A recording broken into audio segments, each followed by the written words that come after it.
জয়পুরহাটের সার সংকটে কৃষকদের দুশ্চিন্তা ও সেখানকার বিস্তারিত খবর জানাতে যুক্ত হচ্ছেন সহকর্মী মোয়াজ্জেম হোসেন।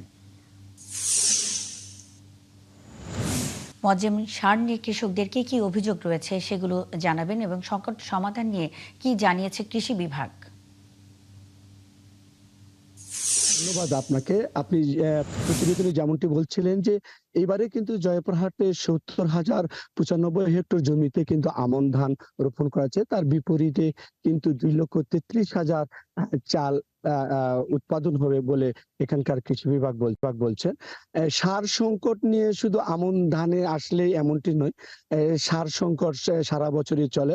এই সার সংকট নিয়ে কিন্তু প্রশাসনের পক্ষ থেকে বা কৃষকের পক্ষ থেকে কিন্তু কোনো সমাধান আমাদের নজরে কোনো পড়ে না। আপনাকে বলে রাখি যে জয়পুরহাটের যে সার সংকট নিয়ে যে সমস্যাটা সৃষ্টি হয়েছে সেটি কিন্তু কৃষি বিভাগ এবং কৃষকের মধ্যে কিন্তু একটি দ্বন্দ্ব হওয়ার কারণেই কিন্তু এই সংকটটা দেখা রয়েছে। যেমন আপনাকে বলে রাখি যে সার সংকটটা হলো যে কৃষি বিভাগ বলছেন যে ১ বিঘা জমিতে যে পরিমাণে সার প্রয়োগ করা হবে ঠিক সেই পরিমাণেই সার কিন্তু সরবরাহ করা হয়েছে বাজারে। অর্থাৎ যে পরিমাণে সার দেওয়া হয়েছে এর বেশি অতিরিক্ত যদি সার প্রয়োগ করা হয় তাহলে কিন্তু ভবিষ্যতে এই জমিগুলোর মাটির উর্বরতা নষ্ট হয়ে যাবে। কিন্তু কৃষক কিন্তু এটি শুনতে কিন্তু নারাজ।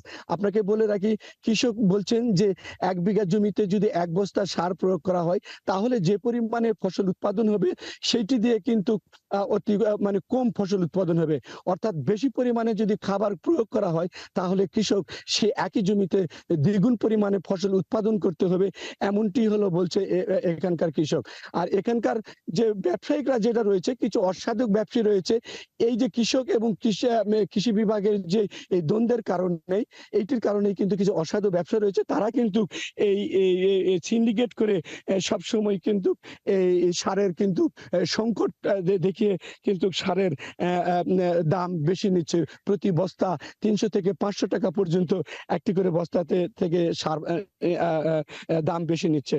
অর্থাৎ আপনাকে বলে রাখি যে জয়পুরহাট যেহেতু কৃষি প্রধান একটি জেলা, এই জেলাতে আলু উৎপাদনের জন্য বিখ্যাত দ্বিতীয় বৃহত্তম একটি জেলা।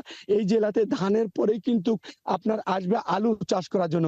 অর্থাৎ এই যে সারের সংকটের কারণে কৃষকরা যেটা ব্যবসায়িকরা বলছে যে কৃষকরা এইটি আগাম আলুর জন্য এই সার সংরক্ষণ করার কারণে কিন্তু আজকে এই সারের সংকট দেখা দিচ্ছে। অর্থাৎ সারের দাম এই কৃষক এবং যদি কৃষি বিভাগের পক্ষ থেকে যদি কোনো সমাধান না করা হয় এই সারের সংকট কোনোভাবেই সমাধান হবে না বলছেন এখানকার কৃষকরা। আর আমি প্রশাসনের সঙ্গে কথা বলছি, তারা কিন্তু গতানুগতিকভাবেই তারা বলছেন যে সার সংকটের জন্য মোয়াজ্জেম হোসেন, অসংখ্য ধন্যবাদ যুক্ত হয়ে তথ্য জানাবার জন্য। সঙ্গেই থাকবেন, জয়পুরহাট থেকে মোয়াজ্জেম হোসেন যুক্ত ছিলেন।